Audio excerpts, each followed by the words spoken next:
Now, as gunshots echo across the wind-swept, snow-covered reaches of the wild Northwest, Quaker puffed wheat and Quaker puffed rice, the breakfast cereal shot from guns, present the challenge of the Yukon.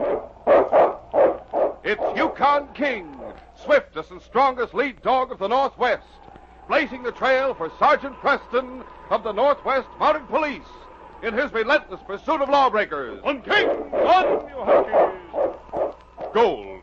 Gold discovered in the Yukon. A stampede to the Klondike in the wild race for riches.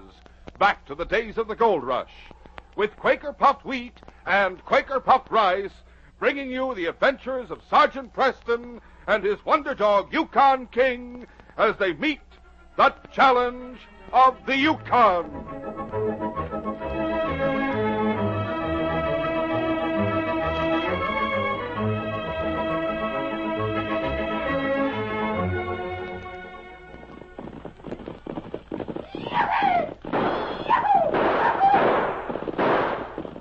Say, do you know the breakfast that's a favorite with so many top-action Hollywood movie stars?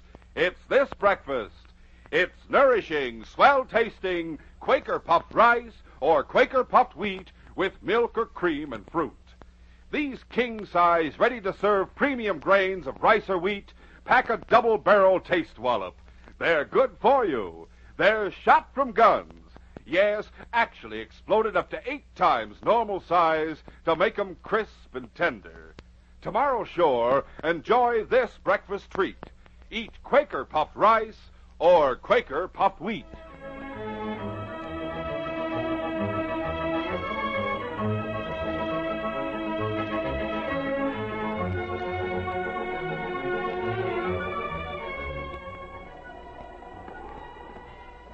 Sergeant Preston and King were on the trail in territory usually patrolled by Corporal Lacey. Troubled by discrepancies in the corporal's latest report, Inspector Maynard had sent Preston and King from headquarters with instructions to find Lacey. On King! On, you Huskies! Though the territory was unfamiliar, Preston's inquiries had satisfied him that he was on the right track in his search for the young corporal. But his inability to learn Lacey's exact whereabouts annoyed him. He studied the horizon thoughtfully, and it was then he noticed a faint cloud of smoke rising from a cabin to his left. Might be a good idea to stop there and ask about Lacey. The thin stream of smoke became more dense, darkening as it expanded and rose against the sky. That cabin's on fire. Ha, King! That's it, fellow! Ha! The dog made the turn to the left easily. On, King! On, you Huskies! Responding to the urgency in Sergeant Preston's voice, King called on the team for more speed. Thick brush and snow-covered evergreens grew on either side of the cabin, forming an avenue toward the open front door. Looking! Hi, you Huskies! Hana! Preston halted his dog several yards away so the team would be out of the path of flying sparks. Fire isn't too far gone, King. May be able to do something about it. Come on, boy. Hurry, King. As a faint and unmistakable call for help reached Sergeant Preston's ears, the great dog King turned in his tracks and started toward the evergreen growth on the Mountie's left. No, King. We gotta get to the cabin, boys. Someone's in there. This way, King. King hesitated momentarily, then moved to obey Preston's command. Door of that cabin's open, King. Whoever's in there must be trapped. Go on, fellow. I'm right behind you. Obediently, King lengthened his strides, racing to the cabin. Sergeant Preston's attention was focused on King as the dog rushed into the burning cabin. Neither the dog nor the Mountie was aware of a man of tremendous size who stepped from the evergreens to come up behind Preston. Oh. The man known as Samson Blake brought his gun barrel down hard. The Mountie stumbled, and an instant later slumped unconscious to the ground. King was in the cabin where smoke came to meet him in the dark, cloak-shut clouds. It stung and burned his eyes. He stopped, blinking, until he could locate the man who had called for help. The smell of smoke filled his sensitive nostrils, so that he wasn't aware of a man who came from behind the door. King spun in his tracks as he heard the man. King's legs buckled as the gun barrel struck him. Unconsciousness blotted out the smoke and hungry flames. The man picked up the dog in his strong arms and rushed through the back door of the cabin. Pussy, oh, you got the dog. Yeah. I cracked him over the bed. My gun barrel. Better get a rope on him so he won't be able to get away when he comes to. Hurry up, you two. I got the dog team set to travel. What about Lacey? He's on the sled, tied up tight. Put a gag on him. He should have been gagged before. Preston must have heard him yell for help. Preston will think his dog and a man that called for help burned to death. Where is Preston? Lying in the snow in front of the cabin. Did he get a look at you, Sam? He didn't even know I was behind him, but he'll get conscious soon. You'll see the tracks of our sledge here. That won't make any difference. Lacey said Preston depends on the dog King to do his trailing for him. Without King, he'll never catch up with us. Guess you're right, Windy. I'll fasten this tug line to King's collar. It's a short length, but good and hefty. Sam, get out the muzzle we got for Kuna. What for? I'm going to put it on King so as he won't make us any trouble. Yeah, you should have left him in the cabin. He'd be dead by this time. He's worth a pile of cash. He's the finest dog in the Yukon. But he's Preston's dog. He's going to be mine. You're crazy, Fuzzy. He's a one-man dog. He'll forget about Preston when he finds out he can't get back to him. Here's the muzzle. Good. There. That tug line will hold him. I'll fasten the other end of the sled and then put the muzzle on him. We'll put him in the sled and then travel. When Sergeant Preston regained consciousness, the cabin was a smoldering ruin.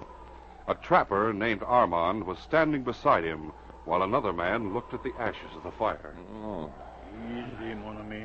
my head. It's hurt, eh? Well, let me help you to sit up. Who are you? I am Armand, a trapper. You, I see your uniform. You are mounted, n'est-ce pas? That's right. What hit me? I do not know. But the bump on your head is a big one. So the Mounty's conscious, huh, Armand? And he regained consciousness. But he is confused. You've got quite a bump on your head. Yes. My name's Edwards, Tom Edwards. Me and Armand are partners in a trap line not far from here. I'm Sergeant Preston. Corporal Lacey generally patrols this territory, but he... Where's King? Huh? What's that you say, Sergeant? My dog, King. Where is he? He went into that cabin. Well, then I'm afraid he's done for. What? That's right. Me and Armand got here just as the blaze has burned itself out. Too late to do anything. You were stretched out here colder than a chunk of ice. We've been waiting for you to come to. Give him a hand, Armand. Yeah. Killed him dead. I can't believe it. You say your dog's name was King? Yes. I've heard of him. He was downright famous. It's too bad that the dog King was in the cabin when it burned down. Come on, we'll search the ruins. Yes, but your head. It was a bad bump you had. That was no bump. Somebody struck me from behind. No one was round here when we come. And whoever it was left before you got here. When King and I stopped, I heard someone in the cabin call for help. But this cabin, it has been empty for months. No one has lived here. Maybe some traveler holed up for grub and rest. Be careful, Sergeant. Those embers are still smoking. For what do you look, Sergeant Preston? You know what I'm looking for. I want to see if there's any trace of my dog or a man who called for help. Sergeant Preston's face was tense with concentration. While he searched through ashes, countless questions came to his mind. Who had struck him on the head? What started the fire? What was the reason for the mysterious attack? His fingers were burned by hot embers, but he continued his search for traces of his dog and the man who had cried for help. Another nail. Hinge. Must have been on a door. And this is... What? What you find, Sergeant? Yeah, what is it? Take a look at these. Oh. Well, these look like buttons. They're brass buttons That's right. The same type of buttons on my tunic. on your tunic. Sacre bleu. Then that mean that a Mountie was here in this cabin. See? Is our official insignia. Hey, I wonder if Corporal Lacey... Keep searching. The man I heard call for help must have been Corporal Lacey. The three men who had captured King were miles away from the ashes where Preston and his two companions conducted their search. They had two sleds. Samson Blake drove one, while behind him, Fuzzy Cowan and Windy Morris jogged alongside of the other. King was in the second sled. When the great dog recovered consciousness, he found himself beside a man who was bound and gagged. Push, you huskies! Push! Get along there, you mutts. Push! King recognized the man who had been with him in the cabin. He knew Fuzzy Cowan was connected in some way with his strange predicament. Where was Sergeant Preston? Where was the cabin that had been so full of smoke? Then he became conscious of the muzzle and the rope dangling from his collar. King realized he was a prisoner and that these men were enemies. He nudged the helpless passenger beside him in the sled and then leaped to the ground. Hey, Sam, stop the dog. Don't worry. He's muzzled and tied to the sled. There's not much slack in that rope.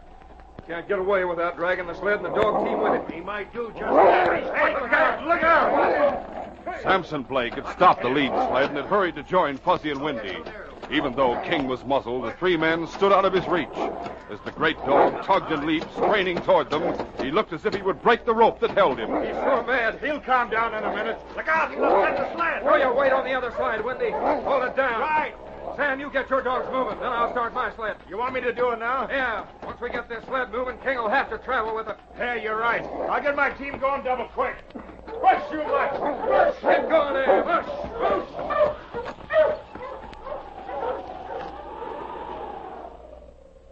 Meanwhile, after a futile search of the ashes, Sergeant Preston prepared to leave the burned cabin. Armand, the trapper, and Tom Edwards were with him. They looked dubiously at the tracks leading from what had been the back door of the building. I hope you're right, Sergeant, that the men in the sleds took your dog with them. I don't know how they could handle King, but I'm sure he did not die in that fire. What of Corporal Lacey, Sergeant? I don't know. The policeman's tunic was burned in that fire. We found the buttons. There was nothing in the ashes to indicate that a man had burned to death. Well, maybe Lacey had an extra tunic with him and left it there. That doesn't explain the call for help I heard, or why I was hit on the head, or where King is. Yes, very mysterious. And I wished I could go along while you look for these sleds. But my wife's alone in our cabin.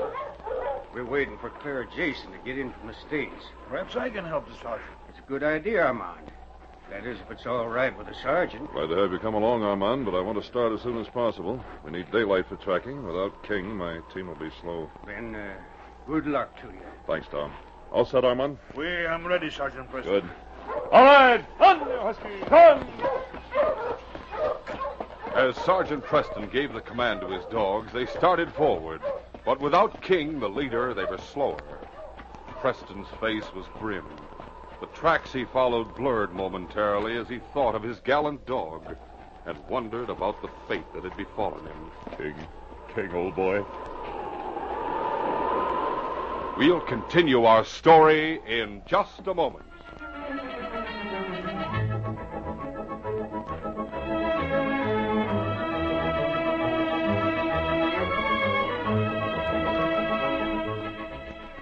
Say, tomorrow morning you'll go for this family breakfast treat. Crisp, tender, swell-tasting Quaker puffed rice or Quaker puffed wheat. The ready-to-serve cereal shot from guns. Hold on there, Bob. What's going on here? Say, who are you? What's all the shooting about? Me? Name's Jake. Klondike Jake. Oh. Well, look, son, everybody from White Horse to Dawson knows me. Been prospecting for years. I see. What brings you here? Just figured to look around, get me some supplies, and head back. Then I heard all this ruckus. Oh, look, Jake, that shooting you heard just now was me explaining about the keenest tasting breakfast ever. Oh. Namely, rice or wheat shot from guns. Huh? You see, we load huge guns with choice, sun-ripened premium grains of rice or wheat. Then these guns are exploded. Out come big, giant grains 8 times normal size. They're magnified, crispified, shot through and through with bang-up nut-like flavor, too. That's why Quaker puffed rice and Quaker puffed wheat are so good to eat. Well, doggone. And for breakfast, lunch, or supper, all you do is pour out a bowl full right from the package. No cooking. Just add milk or cream and top with your favorite fruit. That's for me. And what's more, Quaker puffed rice and Quaker puffed wheat are nourishing.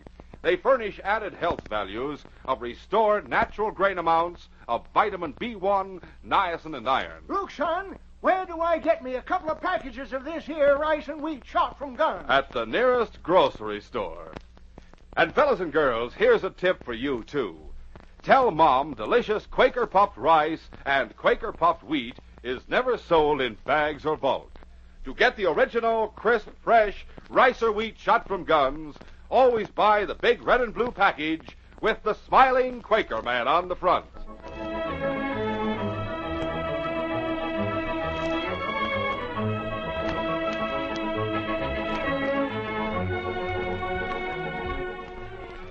Now to continue our story.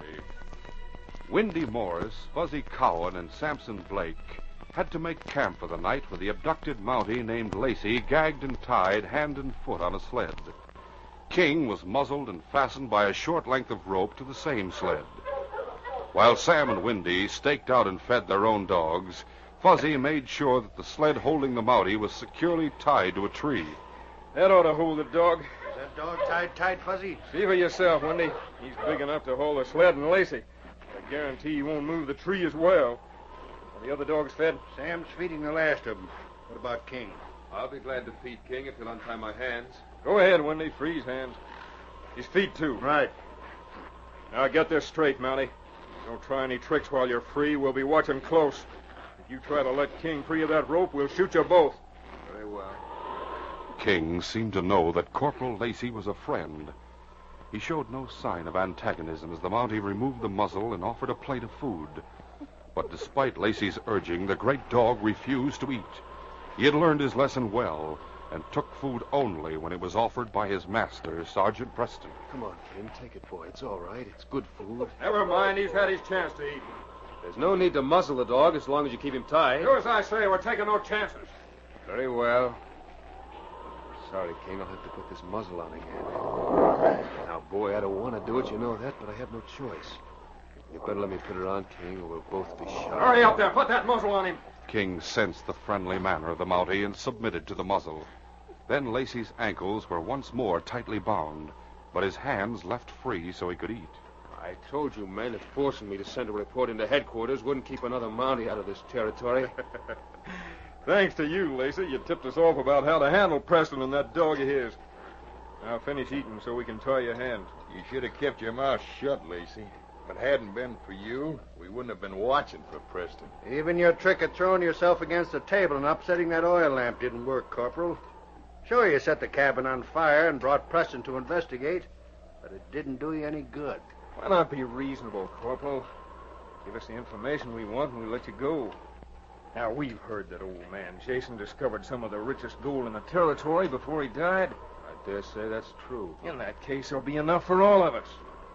Why not tell us where that gold is? My instructions from Jason were to give that information to his niece. And that's what I'm going to do. Why, you cheap button polisher, I'll show you. Hold it, Sam. Why, you heard what he said? I'll lay his nose alongside his face for that. I said hold it. We'll be at the hideout tomorrow. You can deal with him there. Yeah. Yeah, that's right. If you don't tell us what we want to know tomorrow, Lacey, you'll get tossed over a cliff beside the hideout. Your death will look like an accident. It'll be murder, and the law will know it. The law will find you with no bullet holes or signs of violence. All the same, Sergeant Preston's in this territory. He'll find you no matter where you go. If that's your final answer, stick out your hands and we'll tie him up again. King stopped pawing at the muzzle and looked up as Corporal Lacey submitted to having his hands retied. The Mountie looked at the dog, and between the two an understanding flashed. They both knew they were prisoners whose one hope was Sergeant Preston. In the meantime, Sergeant Preston and the trapper named Armand had made camp. Armand prepared supper and tried not to notice Preston's lack of appetite. As the Mountie glanced anxiously at the dark sky, Armand said, Perhaps we find trail tomorrow, mon ami. We're losing time, Armand. Oh, that is true, Sergeant Preston. But one cannot see in the dark like the cat. You must be patient. There it is. Huh? What you say? There's the moon, Armand. It's bright enough to show tracks. But we lost the tracks of these sleds. We need daylight. I'll be back. I'll prowl around and see if I can find them. Oh, that man. He tries to hide that his heart is heavy. Without his dog, he is... he's lost.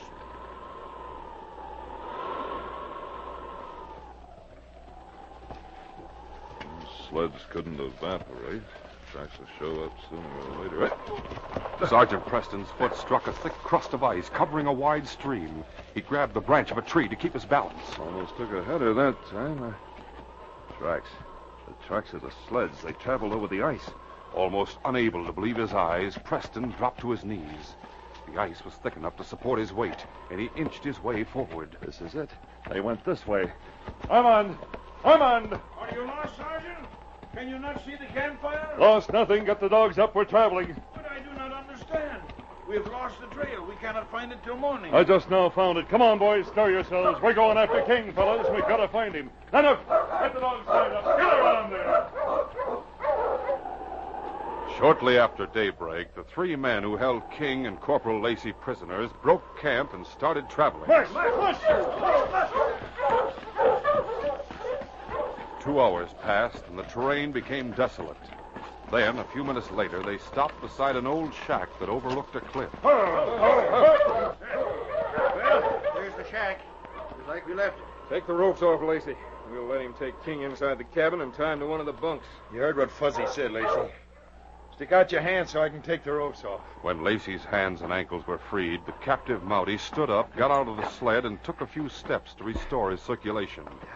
Then, under the watchful eyes of the three outlaws, he went to work on the rope that held King to the sled. Easy, boy. Easy.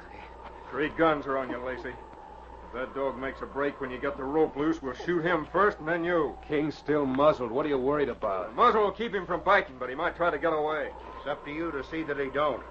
Unless you want him shot. Corporal Lacey had no choice. He took a firm grip on King's collar, and when the rope was untied from the sled, he said, All right. Now what do you want me to do? Hang on to his collar and lead him into the cabin. When you get him inside, tie him to a corner post of the bunk. Come on, King. Come on, boy. There's nothing we can do. They'll kill us both if you make a break. As long as you're alive, you can hope to get back to Sergeant Preston. Come on, boy. Come on. King seemed to understand Corporal Lacey's soft words. At first, he had braced his legs and balked at going into the cabin. Then he looked at the 3 armed men. It's no use, King. Maybe you'll get a chance later, but for your own sake, you've got to come with me. That's it, King. Come on, boy. Easy. Lacey had to struggle to keep his grip on King's collar. For a moment, it seemed that King would run off, dragging Lacey with him. But finally, he yielded and moved into the cabin, where Lacey tied him to a stout corner post of one of 3 bunks. Well, we'll all go outside where we can keep an eye on the back trail. We'll give this Mountie one more chance to save his skin. What if he won't talk? You know the answer to that, Wendy. Close the door of the cabin. You afraid King will get out? He's a lot of dog, and I'm taking no chances with him. Wendy, you watch the back trail. All right. Now, Lacey, it's a long drop to the bottom of that cliff. It sure is. But you'd be dead before you got to the bottom. Scared to death, most likely. Or maybe you'll hit your head on some rocks on the way down. My answer is the same as before. Fuzzy, I'll go to work on him with my fists. Maybe that'll knock some of the stubbornness out of him. Go ahead, Sam. See if you can loosen his tongue. If you loosen a couple of teeth with it, it won't matter now. All right, you. Sergeant Preston had sighted the hideout through binoculars while several miles away. He and Armand had left the trail and approached the isolated cabin from a stand of timber. While Sam and Fuzzy dealt with Corporal Lacey, Sergeant Preston came into the clearing. Armand crept up behind Wendy as Preston shouted, That's enough. Leave that man alone. Preston! I'll get you! No, you don't, Fuzzy! As Fuzzy whirled to face Preston, Lacey threw his weight against the outlaw, knocking his gun from his hand. Samson Blake reached for his holster. I've got him, Fuzzy! Not so fast. I'll kill you for that, Preston. There's another. Let go of me! Not a chance! It was a battle of fists. The quarters were too close for gunplay. Inside the cabin, King had heard Preston's voice. He heard the fight outside. With new desperation, King lay on the floor, clawing at the leather straps of the muzzle. Lacey had fastened it looser than it had been before. King's strong paws and claws tugged and pulled. He felt the neck strap slip over his ears. With his paws, he pushed the muzzle forward until finally the neck strap rested on his nose. He shook his head, and the muzzle fell to the floor. With his strong fangs, he bit the rope. Strand by strand gave way under the sharp edge of his teeth. Then the great dog stood up. With a mighty effort, he strained, and the rope broke. King was free. He raced toward the window and poised himself for a jump. The oil paper covering the window ripped apart as King went through it. His paws struck the ground. Armand was down, and Lacey was staggering. Preston was battling 2 men when King got into the fight. The dog's free! He got loose! Shoot him, Sam! My gun's gone! Get away from me! Stay back! If any of you try to pick up your guns, I'll break your arms. My head. Oh, dear, my head. I'm glad you got your gun on him, Sergeant. Preston, get this dog away from me! Steady, King. Calm down, boy. Everything's under control now. Sergeant Preston saw the frayed piece of rope hanging from King's collar, a mute testimony of King's struggle to free himself. King, old boy. Sergeant, I'm mighty glad you got here. Inspector Maynard sent me to look for you after he read your last report. I hoped that report would get some action. It didn't make much sense, but these 3 men held me prisoner while I filled it out. Oh. Then they mailed it, thinking it would keep another Mountie out of the territory. They didn't realize that I deliberately tried to tip off headquarters to the trouble. Indirectly, Sergeant, these 3 are also responsible for Arthur Jason's death. Why'd they take you with them? They thought they could learn from me the location of Jason's gold. Then they were in the cabin that burned down. Right. It was Samson Blake who struck you on the head. I had to set fire to the cabin by upsetting a table with an oil lamp on it. See, I hoped to attract your attention. You did that all right. Yeah, but they outsmarted me. Samson slugged you before you could get to the cabin. The other 2 dragged me out. Then Fuzzy went back and got King. I see. The blaze was just getting a good start then. Oh, say, you haven't heard of a Miss Jason in this territory, have you? Why, Her uncle had written her to come up here. Miss Jason, she is to stay with my friend Tom and his wife. She will be looking for you. Oh, good. Then I'll be able to give her the information Jason left with me. Shall I put handcuffs on these 3, Sergeant? Yes, Lacey. Then we'll take them to the nearest jail. Right. There now. Look, you. I don't know how you managed to find us. They did their best to hide the tracks. There you are, Windy. Are you... I never doubted for a minute that you'd be wearing bracelets when Preston caught up with you. If it hadn't been for that dog... Yes, Sergeant Preston Armand and I all owe our lives to that dog and his devotion to his master. Now, cut that rope that's hanging from your collar, boy. There, that'll do it. Well, King, this case is closed.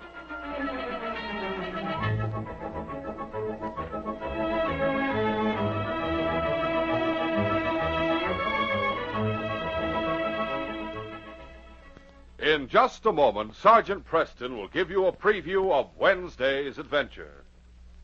Fellas and girls, the Yukon is a pretty rugged place to live. But look, whether you live in the great Northwest or here at home, you need plenty of food energy. Yes, and if you were to ask Sergeant Preston, you can bet he'd agree that a good breakfast is a mighty important source of food energy. So here's good advice. See to it that you eat the kind of breakfast you need every morning. You'll want to include a big He-Man's bowl full of Quaker puffed wheat or Quaker puffed rice with milk or cream and fruit. Try it. Wheat or rice shot from guns is crisp, tender, delicious. What's more, it furnishes added food values of restored natural grain amounts of vitamin B1, niacin, and iron. Tomorrow, ask for Quaker puffed wheat or Quaker puffed rice in the big red and blue Quaker package. Listen Wednesday when Sergeant Preston and Yukon King meet the challenge of the Yukon in the case of King and the Baxter Gang. When I left King at Old Pop Baker's to keep little David Baker company overnight, I didn't think anything would happen before I returned. But I was shocked to learn that I had not only left Pop and David at the mercy of a killer, but also King, whose life was the one the killer decided to take. Be sure to hear this exciting adventure Wednesday. These radio dramas, a feature of the Challenge of the Yukon Incorporated, are created and produced by George W. Trendle, directed by Fred Flowerday, and edited by Fran Stryker. The part of Sergeant Preston is played by Paul Sutton. They are brought to you every Monday, Wednesday, and Friday at this same time by Quaker Puffed Wheat and Quaker Puffed Rice, the breakfast cereal shot from guns.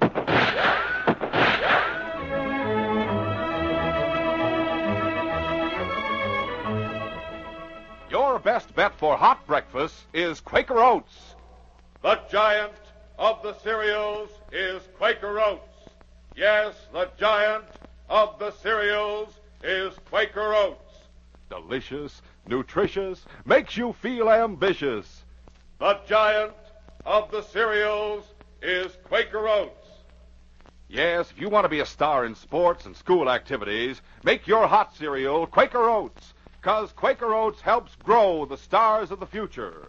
You get more growth, more endurance from oatmeal than from any other whole grain cereal. Yes, it's less than 1 penny a serving. Quaker and Mother's Oats are the same.